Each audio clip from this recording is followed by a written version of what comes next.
Assalamualaikum warahmatullahi wabarakatuh.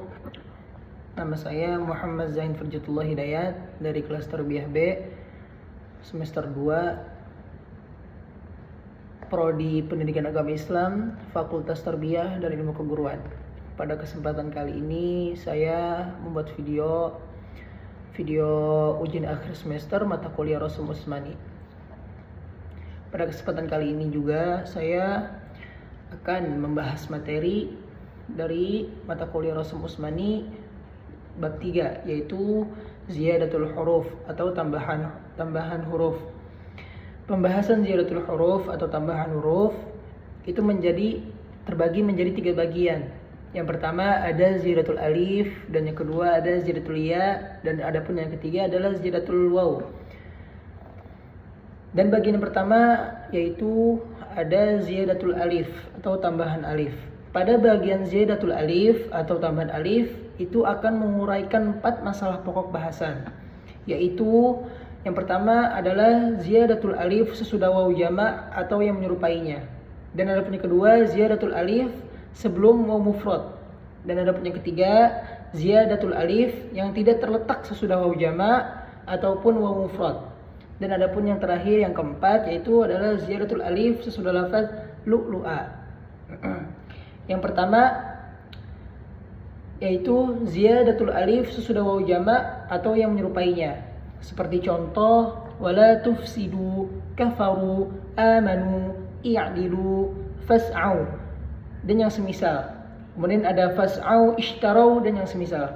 Oleh para ulama perawi Rasul Usmani diberi ziyadah alif secara ittifaq sesudah waw jamak dalam setiap fiil yang terletak di akhir kalimat.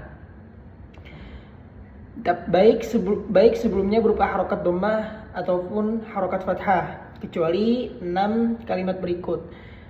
Yaitu yang pertama ada waba'u, dimanapun berada dalam Al-Quran, misalnya waba'u bighadabin dalam surah Al-Baqarah ayat 61.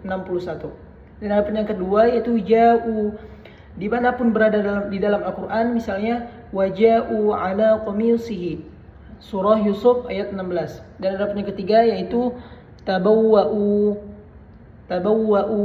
dalam surah Al-Hasyr ayat 9. Dan adapun yang keempat yaitu sa'au yang khusus terdapat dalam surah Saba ayat 5. Berbeda dengan sa'au yang di surat Al-Hajj ayat 51. Dalam mushaf Usmani secara ittifaq ditulis dengan sa'au. Ada ziyadatul alif sesudah waw jamak. Dan adapun yang kelima yaitu fa'u di surah Al-Baqarah ayat 226. Dan adapun yang terakhir, yang keenam, yaitu ada kalimat atau yang khusus terdapat dalam surah Al-Furqan ayat 21. Berbeda dengan rosem atau pada selain surah Al-Furqan, yaitu pada surah Al-A'raf ayat 166 falamma atau, dan surah Az-Zariyat ayat 44 yaitu fa'atau an amri rabbihim. Dan dalam mushaf Usmani yang secara ittifaq ditulis dengan atau dan fa'atau ada ziyadatul alif sesudah waw jamak. Kemudian ada contoh basitu aidihim nakisu ru'usihim ulul arhami mursilun naqata dan yang semisal. Secara ittifaq oleh para ulama Rasul Usmani diberi ziyadatul alif sesudah waw, yaitu setiap sesudah waw yang serupa waw jamak dan berada di akhir kalimah. Dan adapun yang kedua yaitu ziyadatul alif sesudah waw mufrad. Seperti contoh ashku bathi lan nad'uwa nabluwa akhbarakum ma tatlu dan yang semisal. Seluruh ulama perawi Rasul mushaf Usmani secara ittifaq memberi ziyadatul alif, yaitu setiap sesudah waw fi'il mufrad yang terletak di akhir kalimah, kecuali ya'fuwa yang terletak sesudah an, yakni ay ya'fuwa anhum di surah An-Nisa ayat 99. Dan kemudian ada zu. Rosem lafaz ini dimanapun berada di dalam Al-Quran secara ittifaq tidak ada ziyadatul alif sudah waw. Misalnya innallaha lazu fadlin dan lain sebagainya. Mungkin cukup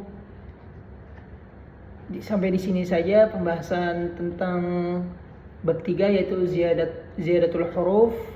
Bila ada kurangnya mohon maaf. Wassalamualaikum warahmatullahi wabarakatuh.